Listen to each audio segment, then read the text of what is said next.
ज्ञानेश्वरीतल्या अध्याय 4 यामधल्या ह्या 4 ओळ्या जर रोज तुम्ही ऐकल्या, श्रवण केल्या, तर तुमच्या श्रवणाचा व नेत्राचे जे काही विकार असतील त्या विकारांवर प्रभावी असा उपाय ज्ञानेश्वरीतल्या 4 ओव्यांमध्ये आहे. आजी श्रवणेंद्रिया पिकले, जे येणे गीता निधान देखिले, आता स्वप्नची हे तुकले, साचा सरिसे.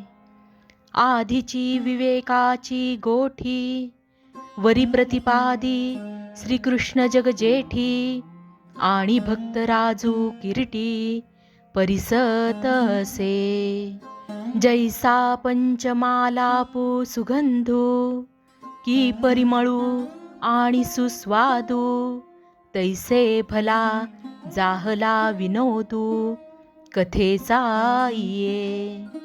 कैची आगळीक दैवाची, जे गंगा जोडली अमृताची, हो का जपतपे श्रोतयाची फळाली.